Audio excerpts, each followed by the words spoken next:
Go home one. After that, thanks for watching. Actually, Go home far right.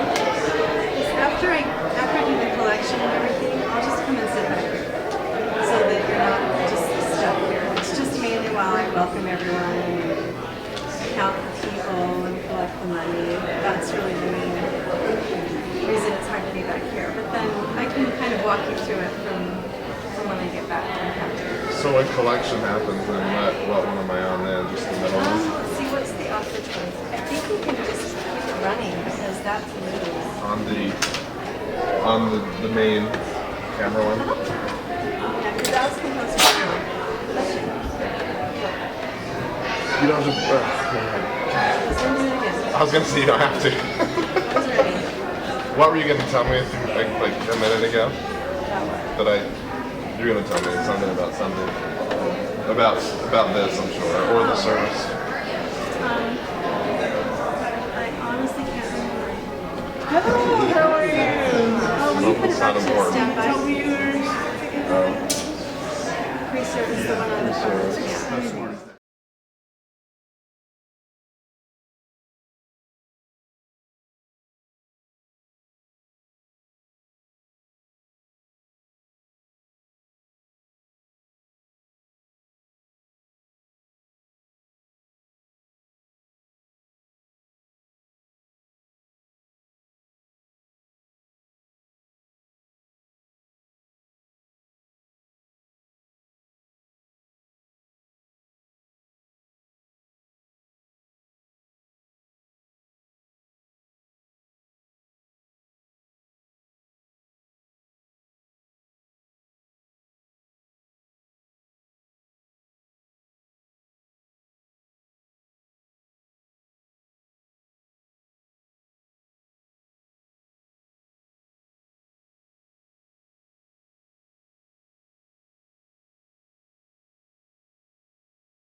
Welcome to South Valley Unitarian Universalist Society.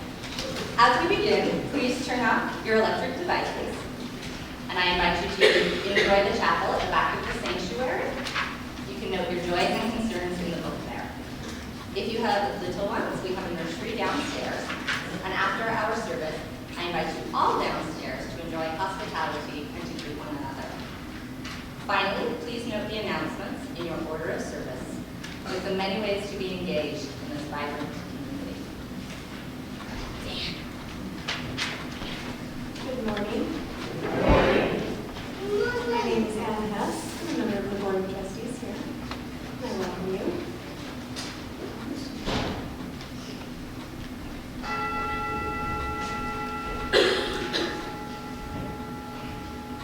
Come, whoever you are. You are welcome here. No matter your age, your size, the color of your eyes, your hair, your skin, you are welcome here. No matter who you love, how you speak, or whatever your abilities, you are welcome here. You are welcome here whether you come with laughter in your heart or tears. You are welcome here. If you come here with an open mind, a loving heart, and willing hands, you are welcome here. Good morning. I'm going to begin today with a poem by Mary Oliver about creation. Every morning the world is created. Under the sticks of the sun, the heaped ashes of the night turn into leaves again and fasten themselves to the high branches, and the palms appear like black cloth on which are painted islands of summer lilies. Each pond with its blazing lilies is a prayer heard and answered lavishly every morning. Whether or not you have ever dared to be happy, whether or not you have ever dared to pray, let us celebrate together the beauty of this season that is beginning feeling that. I did yesterday. That incredible turning of energy and the sunlight is changing. And today among us, we are going to dare boldly. And we will open our hearts and our minds. That is what I ask of you today. And we will sing. I invite you to stand in body or spirit if we will sing together from the great hymnal, hymn number 389, Gathered Here.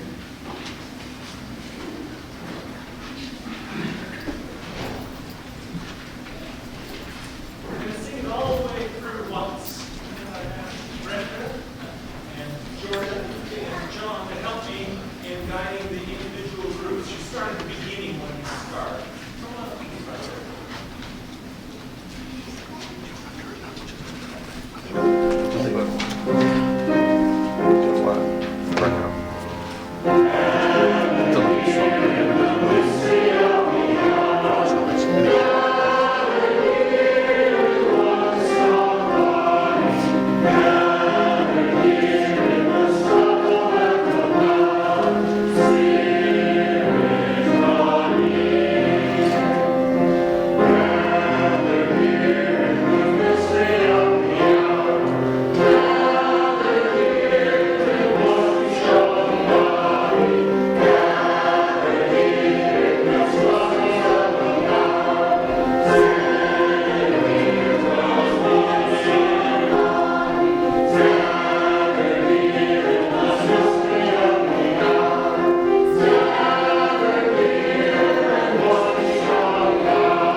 Of reading signs as they come into view. And my father does the same thing. And it was the way I learned Japanese really well, reading, when we lived in Japan all those years, because I would go, "Ewa Suzuki no Fudo Sanmyo." Anyway, it really annoys me when the word does not match what's with it. Doesn't that bother you? Well, once Lou and I were on a trip, and we saw a sign that was for, and I could read it, the Metamorphoses Church. Doesn't that sound like an interesting church, the Metamorphoses? Okay, so we began looking. We followed the signs. We came to another sign, and it said the sign of the church. And then we found another sign, the sign of the church. And then another sign, the sign of that church. And then we arrived at the first sign. After about 45 minutes under the hot sun, we never did find that church because nobody could quite understand it. I think they thought we were asking them how we could change instead of where was the church. We had many misunderstandings.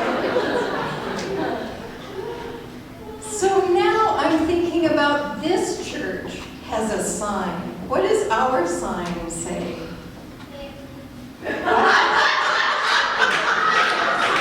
What is that?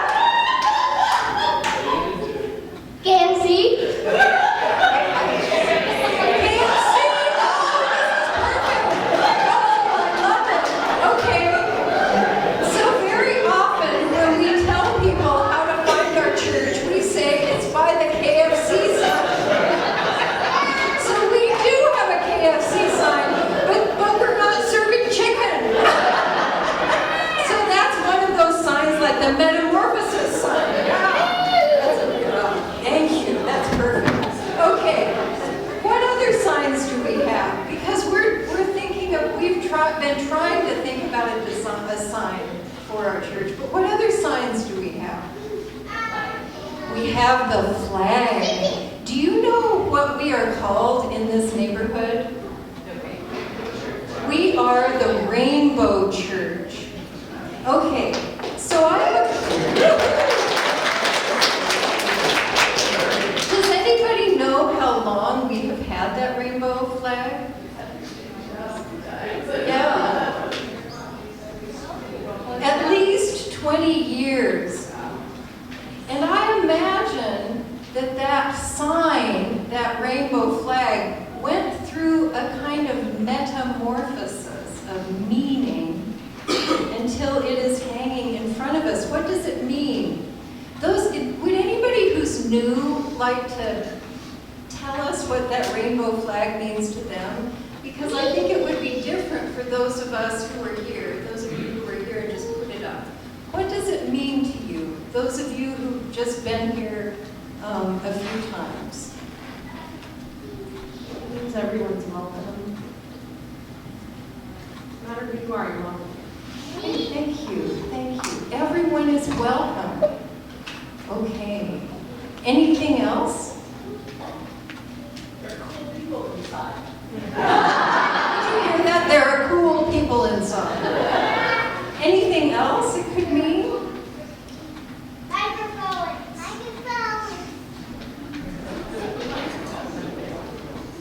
Are you? So I thought maybe this church is the best church ever. That's great. Oh, thank you. Wow. How old are you? 5. A 5-year-old just said that he thought that the rainbow meant that we were the best church ever. Wow. Okay, anything else about our rainbow flag? How about some of you who put it up 20 years ago or more? I believe that some of you that have been around as long as I have and have better memories, I believe we put it up around the same time as the hate-free zone, which went up in the early 90s, and then we put it back up when Matthew Shepard was murdered, and it stayed up for a while, so it was in conjunction. So around the death of Matthew Shepard, and saying that this was a safe place, that this was a safe place if you were LGBT. There were so many numbers then, but LGBTQI plus.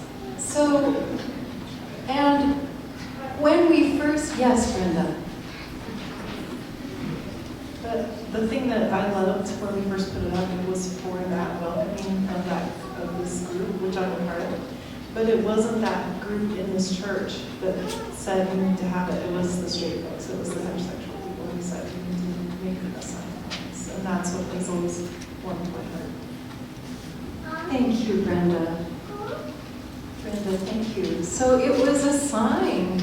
It was a sign to the people outside, and it was a sign to the people inside that this was a good place to be. Today, we're going to be talking about another sign. And so, I'll say more about that in my sermon, but I wanted you to take this time together to be thinking about how we successfully put up that sign, and also how it changed over the years, how the meaning changed. and how it continues to be a safe place of welcome. So I think very different from that experience we had running around trying to find something that didn't exist. I think that we've done a good job with that sign. I think that that sign shows something about our hearts. So, and I think that's a sign of a good symbol for us. So we'll be talking more about the other sign, but now and I'll talk with the children about that another time, but we're now going to sing you downstairs to the fun place.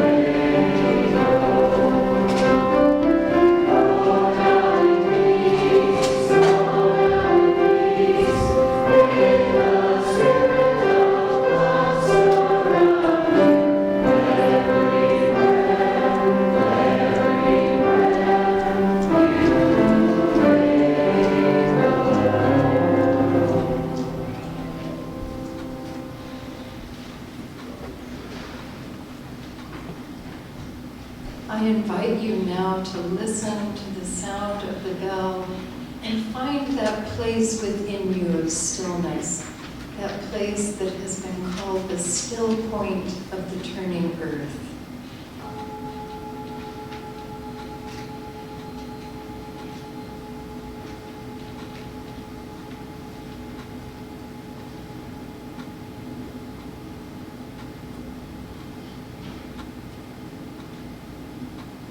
Let us breathe together, and I invite you to consider what is beneath our feet. We traveled farther and farther downward. We would find all of those layers of earth, the constant change and transformation down to that fiery core. And if we extend ourselves upward, we would come through those clouds and be able to look back at the beauty of this green jewel of an earth with its brilliant, expansive oceans, upward and upward until we are with the stars.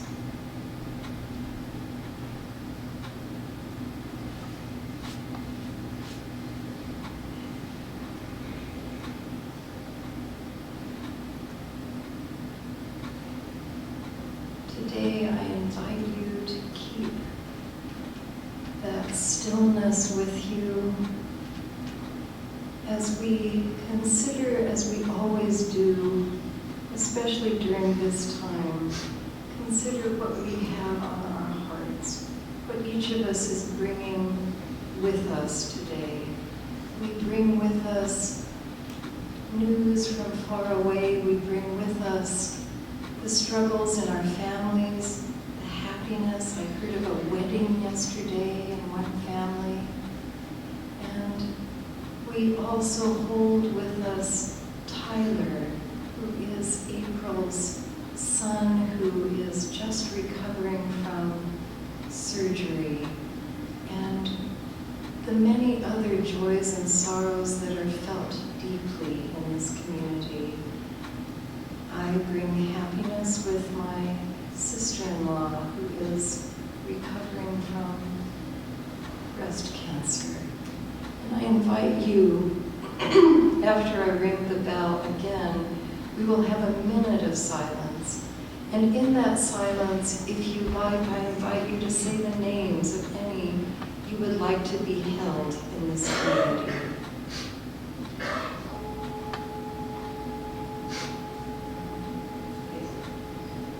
Hazel.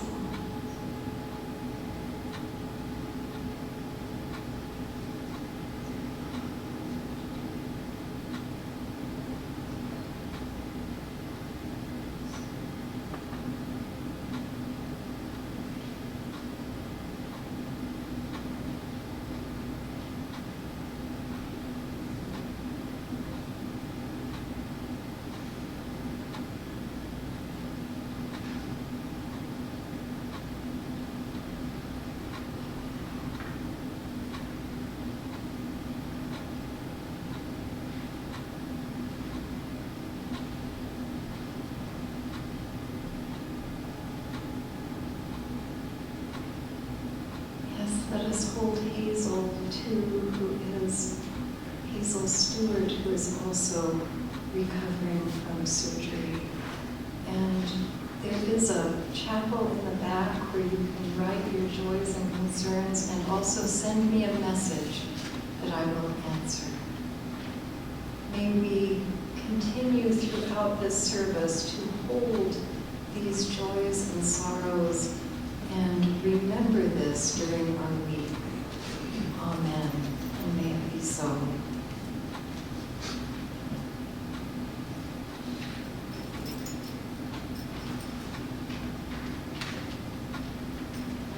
One of the ways that we at South Valley Unitarian Universalist Society show our support for the community is by sharing our offerings. This month, we will be sharing our offerings with the Bicycle Collective. The Bicycle Collective is a local organization that shares the virtues of cycling as a sustainable form of transportation and as a cornerstone of a cleaner, healthier, and safer society. You can read more about it in your order of service. Will you join with me in saying the words printed in the order of service for our offering? We are this church. We are its hands, its heart, its voice. Together we share in the wealth of this community and sustain it with our gifts.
I heard that being composed in July.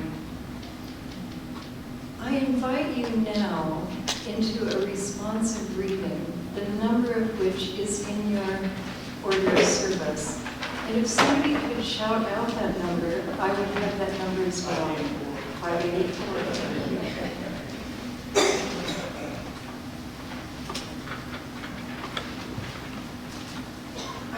chose these words for today. These words that were written in a letter that Martin Luther King Jr. wrote from a jail cell in Birmingham, Alabama. He was writing to clergy who couldn't quite understand or agree with what he was doing. And in that place of, I'm sure, I can imagine his feelings were really hurt by the reception that he had. And the feelings that he had and his love and passion for justice created these incredible words that just continue to resonate with such truth. I invite you to say the words in italics.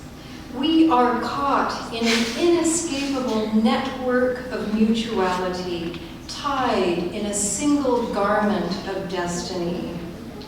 Injustice anywhere is a threat to justice everywhere. There are some things in our social system to which all of us ought to be maladjusted. Hatred and bitterness can never cure the disease of fear. Only love can do that. We must evolve, for all human conflict, a method which rejects revenge, aggression, and retaliation. The foundation of such a method is love. Before it is too late, we must narrow the gaping chasm between our proclamations of peace and our lowly deeds which precipitate and perpetuate war. One day we must come to see that peace is not merely a distant goal that we seek, but a means by which we arrive at that goal. We must pursue peaceful ends through peaceful means. We shall hew out of the mountain of despair the stone of hope. Amen.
talking about our rainbow flag, about the beginnings of that time.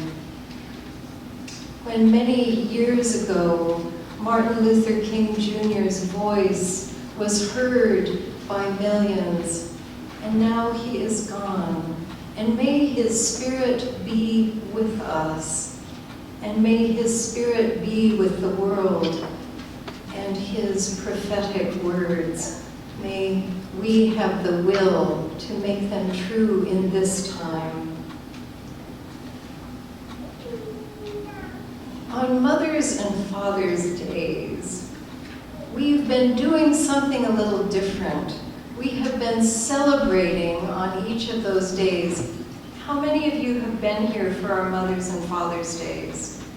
Do you remember the ceremony we've been doing of lighting candles that celebrate all the different ways that we can be mothers and fathers? That experience, our connections with that experience, with that river of love that comes from our hearts, and I believe binds us to that network of mutuality of which Martin Luther King Jr. spoke all those many years ago, sitting in the Birmingham jail.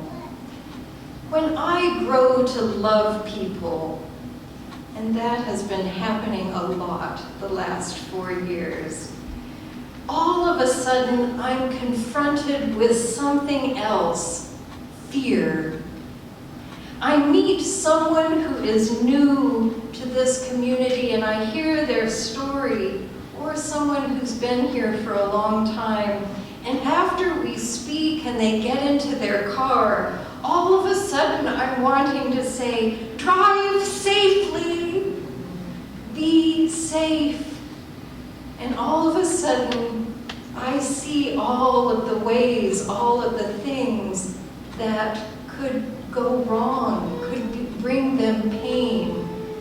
And I hope, it is my hope that I walk beside you, because all of a sudden that love that we feel for others opens our eyes to the danger and the challenges and the vulnerability of humans when they are dear to us. So I'm going to start this by asking you to just give me a few of your fears and worries for the people you love. Are you willing to do that? Somebody nod your head. You wanted to just sit there, didn't you? Okay, I'll give you just a moment to think. But what are your fears and worries around the people you love?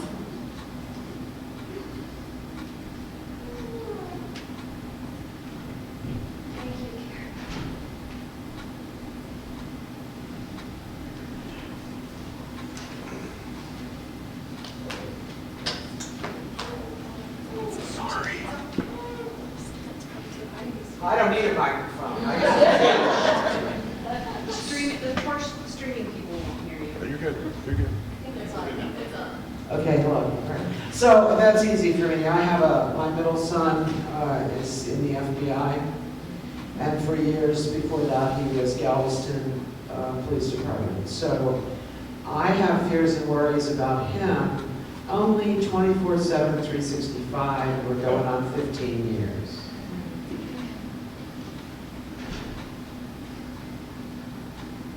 I have 2 grandsons that are starting to drive, which is terrifying.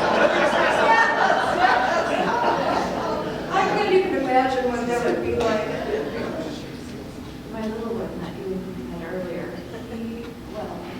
I'm still getting used to the language. I think that he might be trans, and I'm a little bit worried about he's starting to develop and worried about whether he'll be accepted.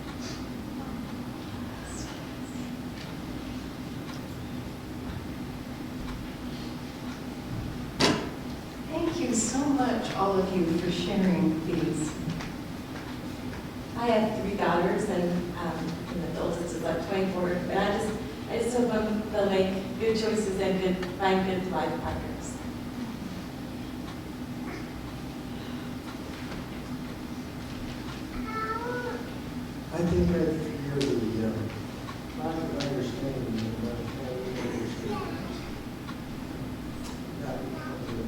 very challenging situation. I'm sure I was. Thank you. Did everybody hear that? Lack of understanding from family and friends. Thank you.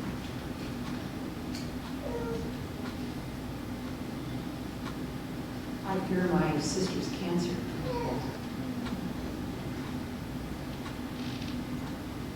You know, cancer is just a word until somebody you love has it. I often think big picture, and I fear the electrical power grid being hacked, and whether my grandchildren would survive and what kind of life they would be able to develop. Thank you.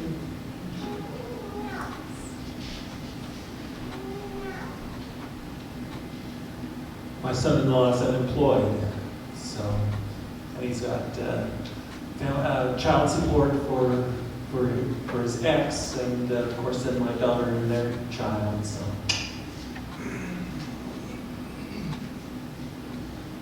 Over here. I fear the hatred and bigotry that Donald Trump is spewing and what that will mean for our future.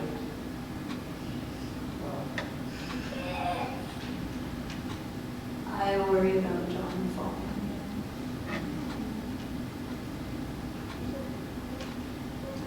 Yes, Sarah. And I wish I could ring a bell after each of these. Mental health issues and the safety that and happiness that somebody that struggles with mental health issues and I that struggle with mental health issues. We have to try to find happiness and stay safe.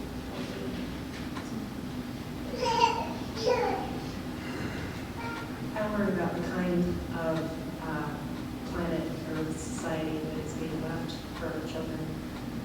That's Oh, wait. Okay. Thank you, Jen.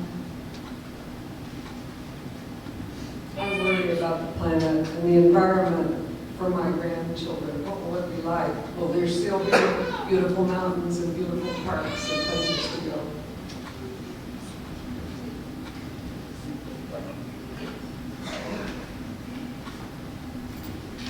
I worry about me and my siblings as we enter a less youthful age.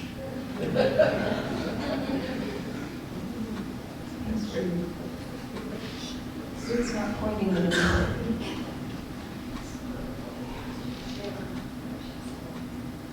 I worry for my neighborhood, which has been very quiet up until the night we went to your performance. In midlife, we came back to a domestic violence situation that was happening across the street.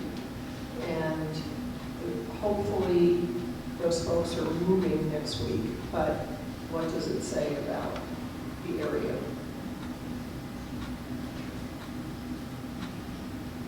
Thank you all for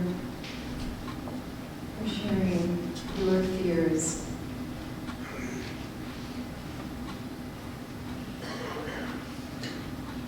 I would like to just hold those fears just for a moment together, and I'll let you know when we're coming back with ringing the bell again. But let's hold those are the real things that people are carrying in their hearts today.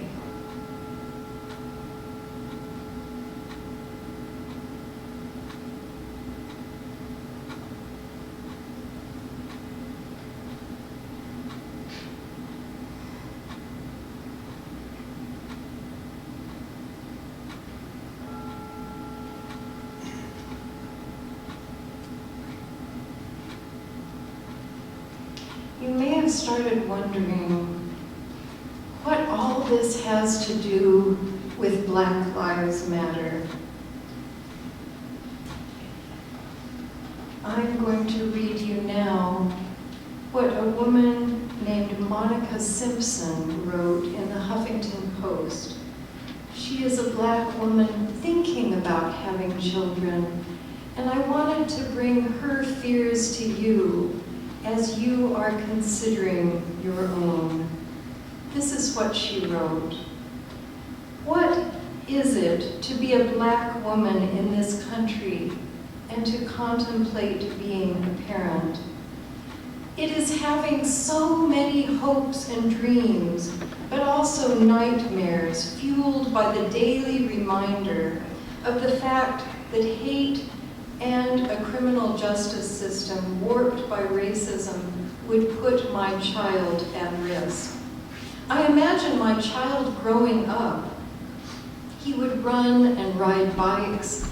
He would like to play outside with his friends like Tamir Rice, who was shot on an Ohio playground, or Nicholas Hayward, who was killed while playing games with his friends in New York. So when I think about becoming a mom, I think about Tamir and Nicholas's mothers, Samaria Rice and Angela Hayward. As he entered his teenage years and got his driver's license, he might like to drive around with his friends and listen to music.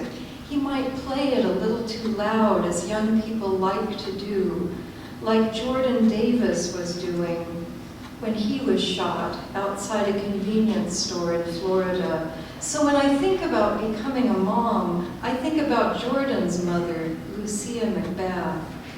But to be a black woman in the United States, it is also to worry if your child will make it home from school, from work, from the store, or from a friend's house without being killed. It is more than buttoning up their coat so they don't get cold, or helping them to study so that they can do well in school. It is also talking to them about how to behave if they get pulled over, or if a cop stops them on the street, and praying that will never happen, because even if they follow your advice, they may not get out of that conversation alive.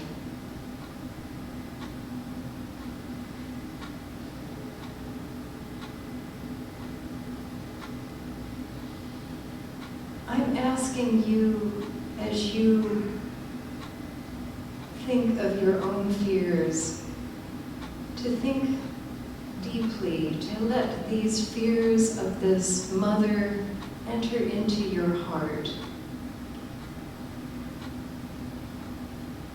To have her words be a window, just as your words were a window to our community, a window into your heart, into what causes you fear and suffering.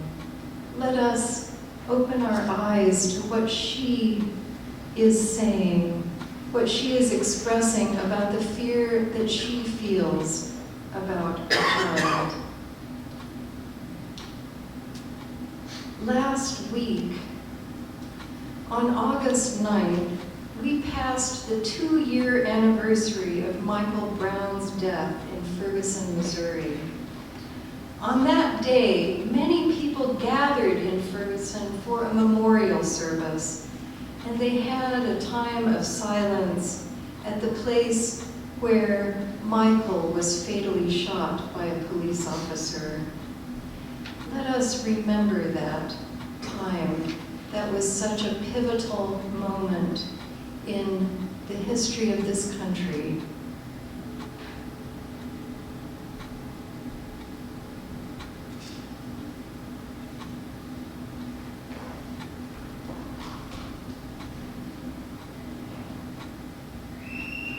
The Black Lives Matter movement had already begun on social media. Before that, after the acquittal of George Zimmerman in the shooting death of Trayvon Martin, do you remember that?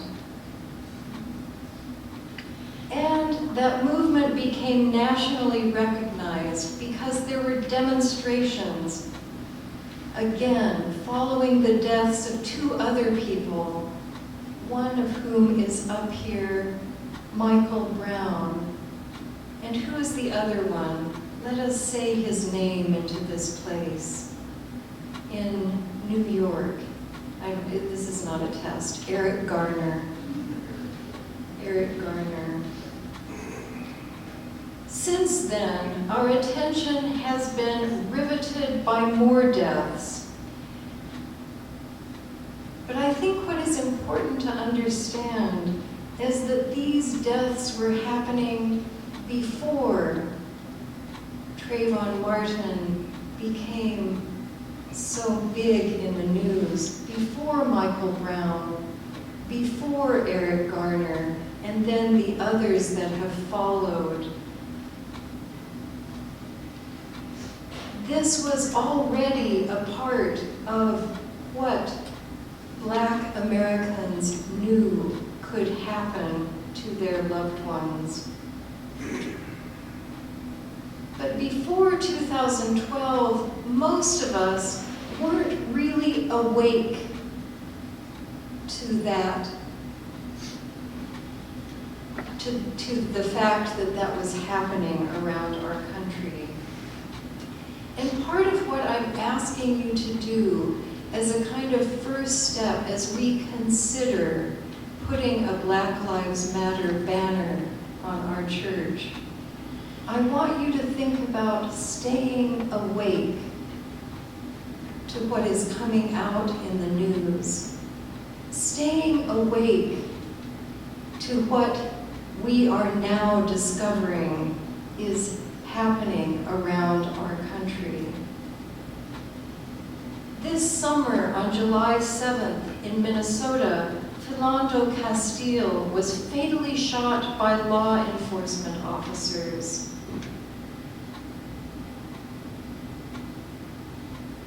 Another death, and there keep being more. My dream, because I don't want you all to start sliding off your chairs. I can see everyone going a little like this. My dream, and I believe that's why Martin Luther King Jr. was so effective. He had that fiery dream. And he also did a lot of dancing, which I think is important too.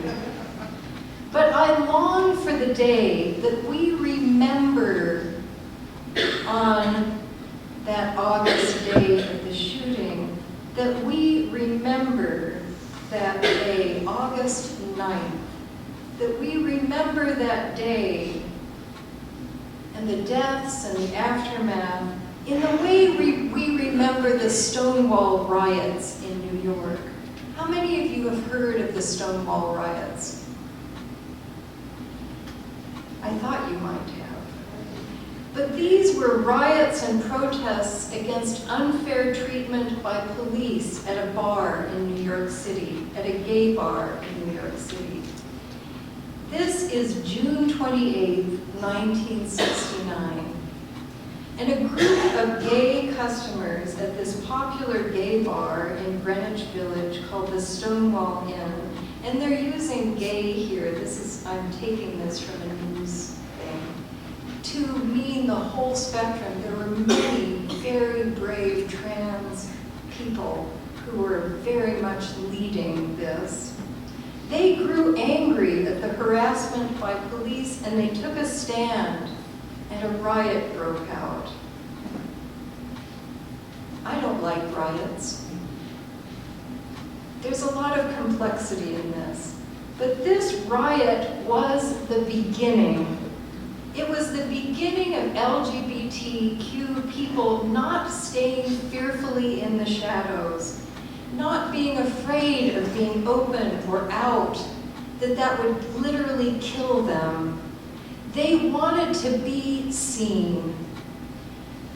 And without, at that time especially, but even now in many places, without any protection under the law, and even when there is protection, we could have lost jobs, family, shelter, their lives. On June 24th, 2016, this is the good news. President Barack Obama dedicated the Stonewall National Monument as the U.S. national monument dedicated to LGBT rights and history.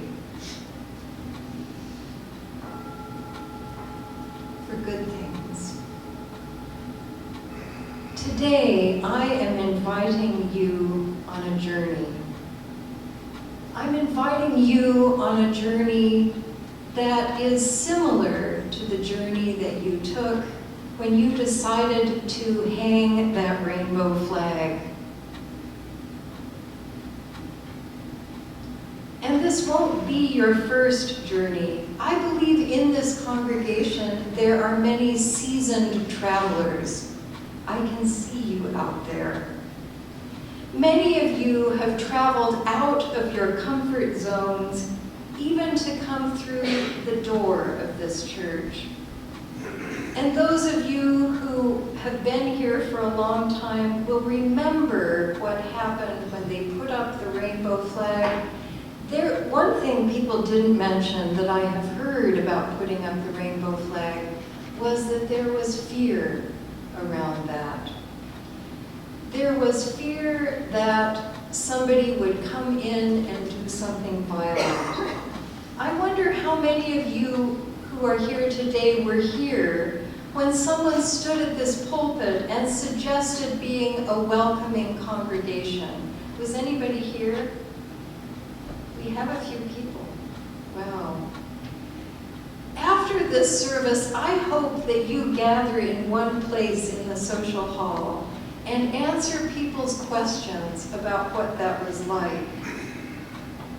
Because that flag, and I hope you celebrate your courage, that flag has given comfort to people who passed by this church. And it's a badge of courage. Like one of those certificates of climbing Mount Everest, it was not a one-time thing. This community went through a whole process, and there was a lot of misunderstanding, things that people regretted saying. There was a lot of good intention, and there was messiness and imperfection. And there was a deep understanding that developed out of that messiness that made you brave enough to call a transgender minister to this congregation, the first one in the UUA. I think we should give ourselves a hand.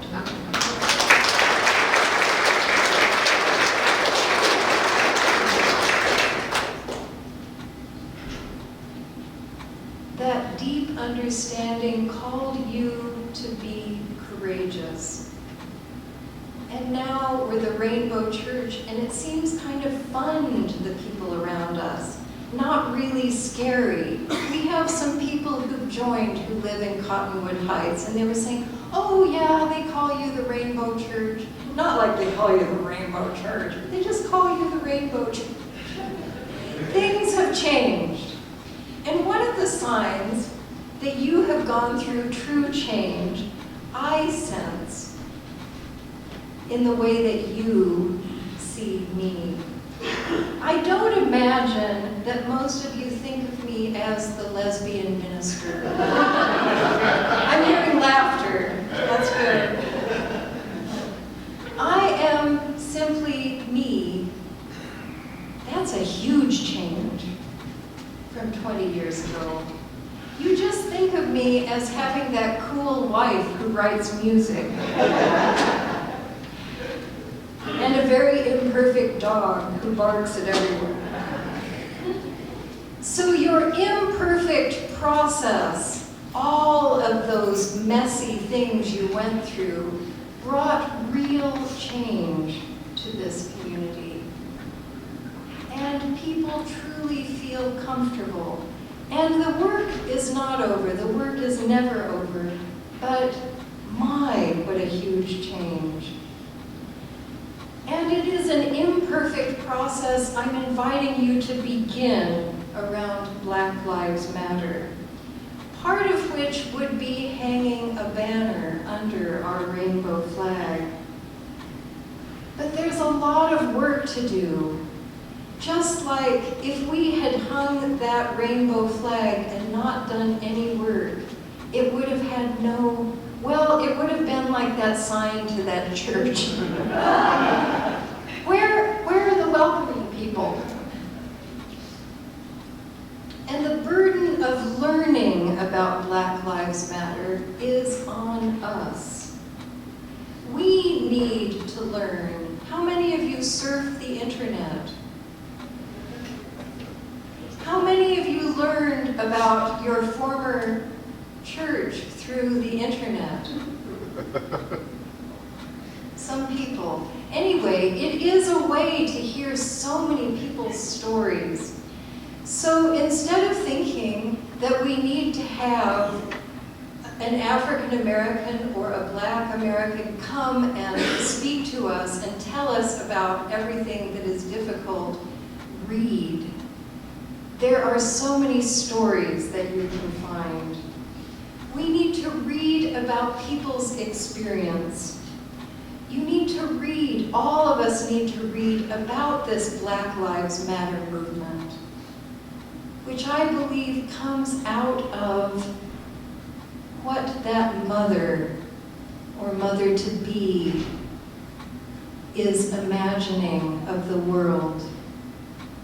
They don't want the world to be that way, just like we want the world to accept our loved ones who have mental disabilities, who are struggling with all kinds of, the whole array of things they are struggling with.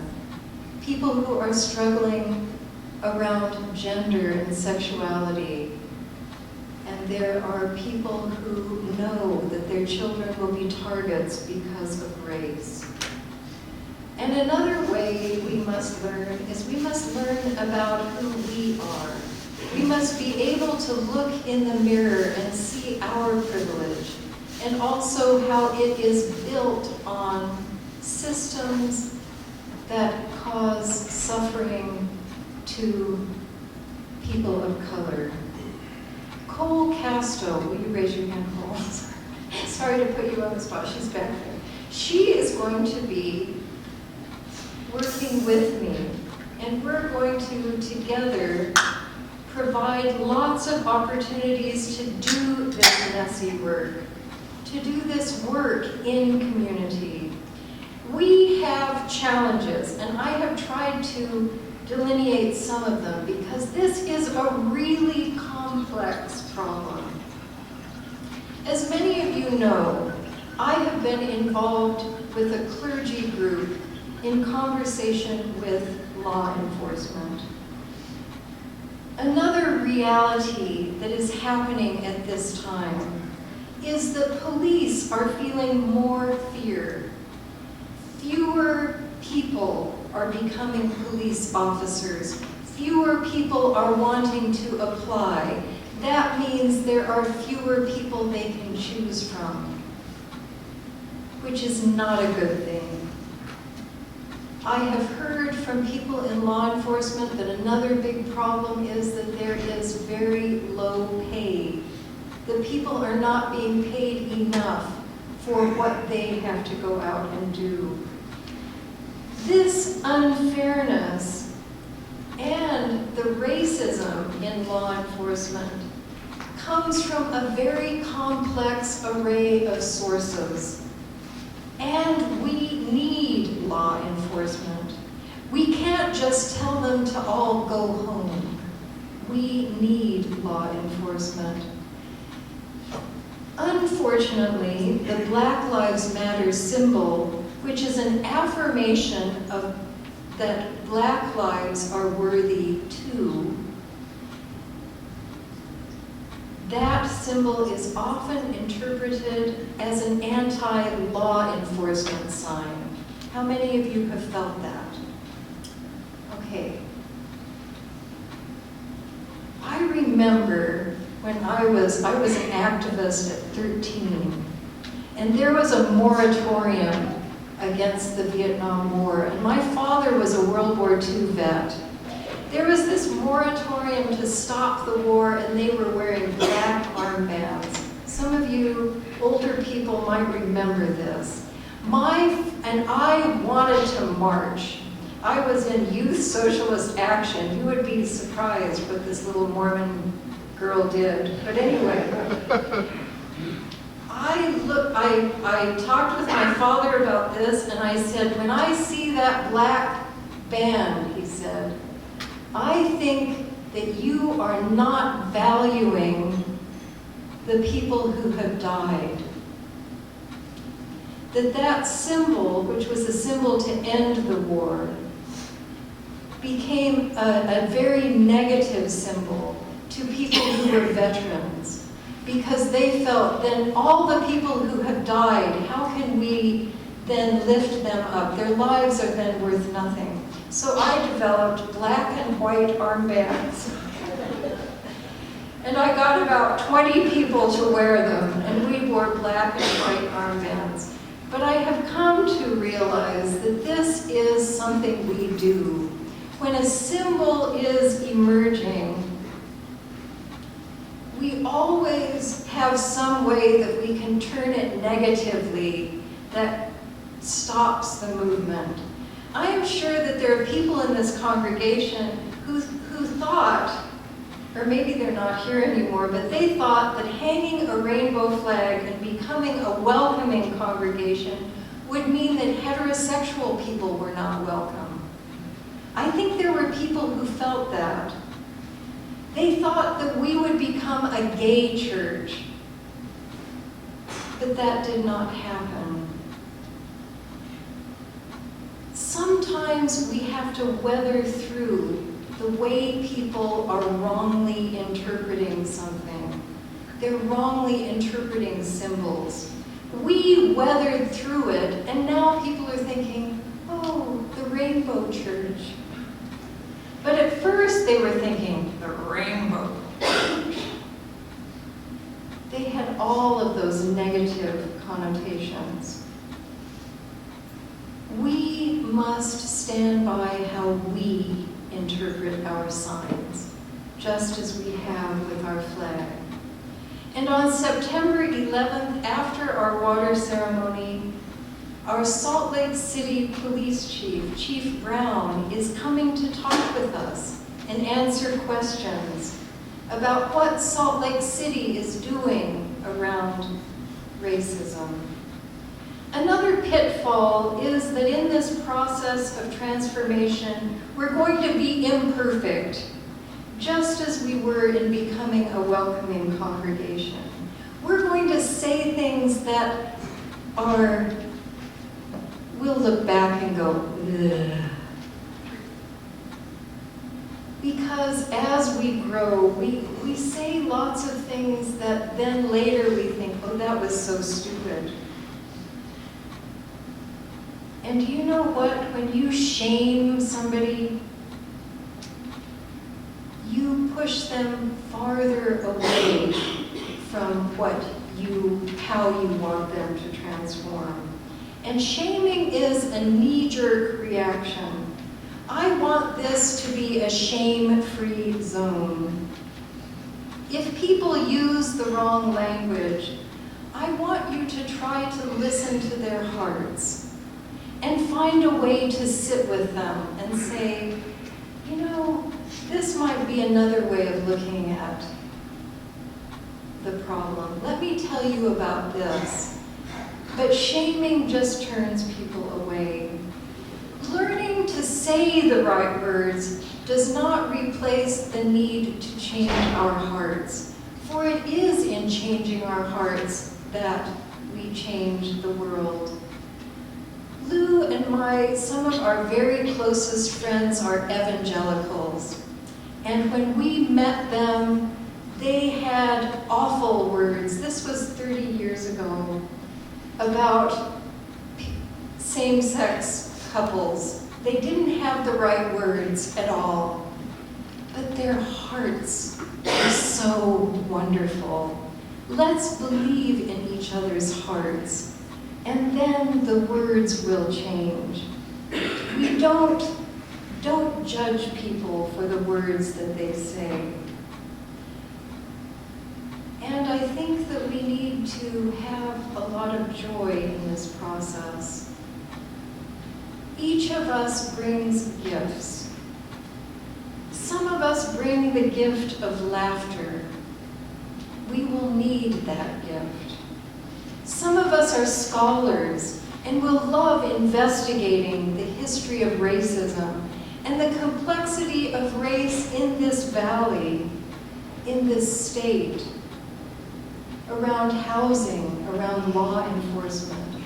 We're planning a trip to Topaz, that internment center for the Japanese during World War II, which is an example of a hate crime and racism that was enacted in this state. We have lots of good experience behind us in tackling thorny issues, in living with each other's imperfections.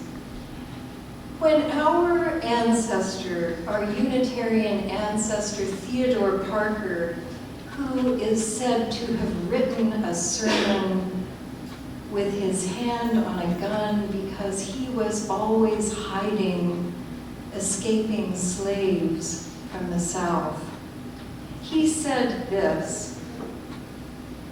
He said, "I do not pretend to understand the moral universe. The arc is a long one. My eye reaches but little ways. I cannot calculate the curve and complete the figure by the experience of sight. I can divine it by conscience. And from what I see, I am sure it bends towards justice." And it is his words and his example that inspired Martin Luther King Jr. And it is my hope that we will again play a role in this larger community. I hope we will play a role in this movement that will swing that arc of history. Our youth are anxious for us to begin our journey. They're waiting for us to hang that banner. And they call us. I received texts from youth who could not attend this service. This is one of them. This is Ashley Harris. I can't make it to church this week, but I wanted you to know my vote is yes. Please hang the Black Lives Matter banner. This is Sophie from the high school group. Yes, hang banner. We've got marching orders, and we have a lot of work to do. In the words of Kenny Wiley, a young Black Unitarian Universalist, right now we are being called by our ancestors, by our principals, by young Black activists across the country to promote and affirm you are young and Black and your life matters just the same. Will you join in this work? Will you join in this work? Yes. It will be a process. Will you join in this work? Yes. That was a little better. Will you join in this work? Yes. For that arc of the moral universe needs our weight to bend it towards justice. It needs us. It needs your big hearts and your daring boldness that went and put that rainbow flag in front of this church. Amen, and may it be so. And I invite you to stand and sing with me hymn number 348, Guide My Feet.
It'd be so